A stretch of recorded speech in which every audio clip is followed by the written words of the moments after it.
ನಮ್ಮ ರಾಜ್ಯದ ಘನವೆತ್ತ ಗೃಹ ಸಚಿವ ಪ್ರಿಯಾಂಕ್ ಖರ್ಗೆ ಅವರು ಮತ್ತೆ RSS ನ ಮೇಲೆ ಮುಗಿಬಿದ್ದಿದ್ದಾರೆ.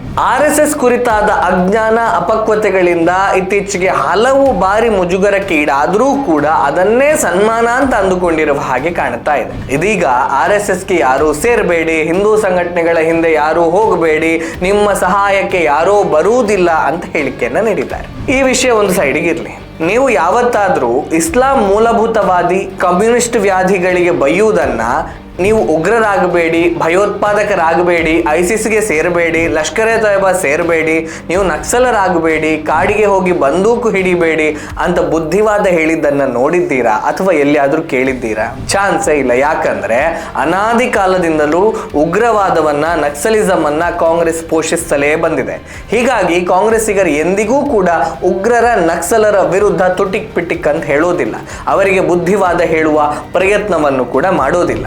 ಬದಲಾಗಿ ಅವರ ಬಗ್ಗೆ ಸಾಫ್ಟ್ ಕಾರ್ನರ್ ಇಟ್ಕೊಂಡೇ ಮಾತನಾಡ್ತಾರೆ. ಅವ್ರು ಹಾಗಾಗೋದಕ್ಕೆ ಅನೇಕ ಕಾರಣಗಳಿದ್ದಾವೆ. ಅವರಿಗೆ ಎಜುಕೇಶನ್ ಸಿಗ್ಲಿಲ್ಲ, ಅವರಿಗೆ ಸರಿಯಾದ ರೀತಿಯಾದಂಥ ಮೂಲಭೂತ ಸೌಕರ್ಯಗಳು ಸಿಗ್ಲಿಲ್ಲ ಅಂತ ಕತೆ ಪಿಟೀಲ್ ಕುಯ್ತಾರೆ ಅದಕ್ಕೆ ಬೇಕಾಗಿ. ಆದರೆ ನಿಜವಾಗಿ ಯಾಕೆ ಹಾಗಾಗ್ತಾ ಇದೆ ಅನ್ನೋದನ್ನ ನೋಡ್ತಾ ಇಲ್ಲ. ಅದೇ ಕಾಂಗ್ರೆಸ್ಸಿಗರು, ಅದೇ ಪ್ರಿಯಾಂಕ್ ಖರ್ಗೆ ಅಂತವರು, ನೀವು RSSಗೆ ಸೇರಬೇಡಿ, ಸಂಘಟನೆಗಳ ಜೊತೆಗೆ ಹೋಗಬೇಡಿ, ನಿಮ್ಮ ಮೇಲೆ ಕೇಸ್ ಆದ್ರೆ ಯಾರೂ ಬರುವುದಿಲ್ಲ ಅಂತ ಹೇಳಿಕೆಗಳನ್ನ ನೀಡುತ್ತಾರೆ. ಬರೀ ಇಂಥದಕ್ಕೆ ಮಾತ್ರ ಪ್ರಚೋದನೆ ಕೊಡೋದು.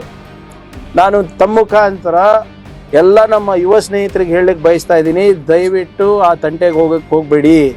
ಇದರ ಹಿಂದೆ ಯುವ ಸಮೂಹವನ್ನ RSS ಹಿಂದೂ ಸಂಘಟನೆಗಳಿಂದ ದೂರ ಇಡುವಂತಹ, ಅದರ ಬಗ್ಗೆ ಭಯ ಸೃಷ್ಟಿಸುವಂತಹ, ನರೇಟಿವ್ ಸೃಷ್ಟಿಸುವ ಒಂದು ಹಿಡನ್ ಅಜೆಂಡಾ ಇದೆ. ಅದು ಬಹಳ ಗುಪ್ತವಾಗಿ ನಡೀತಾ ಇದೆ. ಪ್ರಿಯಾಂಕ್ ಖರ್ಗೆ ಅಂತವರು ಇನ್ನು ಮುಂದೆ ಆದರೂ ಕೂಡ ಮೈಕ್ ಸಿಕ್ಕಾಗ್ಲೆಲ್ಲ ISISಗೆ ಸೇರಬೇಡಿ, ಉಗ್ರರಾಗಬೇಡಿ, ನಕ್ಸಲರಾಗಬೇಡಿ ಅಂತ ಬುದ್ಧಿ ಹೇಳುವ ಧೈರ್ಯ ತೋರ್ತಾರ ಅಂತ ಕಾದು ನೋಡಬೇಕು. ನಕ್ಸಲರಾಗಿ ಕಾಡು ಹಂದಿಯ ಹಾಗೆ ಸತ್ತು ಬಿದ್ದ ಎಷ್ಟು ಅಮಾಯಕರ ಮನೆಗೆ ಕಾಂಗ್ರೆಸ್ಸಿಗರು ಭೇಟಿ ನೀಡಿದ್ದಾರೆ ಅಂತ ಒಮ್ಮೆ ಲೆಕ್ಕ ಕೊಡ್ಲಿ. ನಿಜವಾಗಿ ರಾಷ್ಟ್ರದ ಸೇವೆ ಮಾಡುವಂತಹ, ರಾಷ್ಟ್ರಕ್ಕೋಸ್ಕರವೇ ಬದುಕುವಂತಹ ಸಂಘಟನೆ RSS ಮತ್ತು ಹಿಂದೂ ಸಂಘಟನೆಗಳು ಅನೇಕ ಇರುವಂಥದ್ದು. ಅವುಗಳಿಗೆ ಸೇರಿ ರಾಷ್ಟ್ರ ಕೆಲಸ ಮಾಡಿ ಅಂತ ಹೇಳುವುದು ಬಿಟ್ಟು ಅದಕ್ಕೆ ಹೋಗಬೇಡಿ, ಅದು ಮಾಡಬೇಡಿ, ಇದು ಮಾಡಬೇಡಿ ಅಂತ ಯಾಕೆ ಹೇಳ್ತಾ ಇದ್ದಾರೆ ಅಂದ್ರೆ ಇವರಿಗೆ ಸಮಸ್ಯೆ ಇರುವುದು RSSನ ಮೇಲ ಅಥವಾ RSSನ ರಾಷ್ಟ್ರದ ಕುರಿತಾದಂತಹ ಕೆಲಸದ ಮೇಲ ಅನ್ನುವಂಥ ಪ್ರಶ್ನೆ ಇವತ್ತಿಗೂ ಕಾಡ್ತಾ ಇದೆ.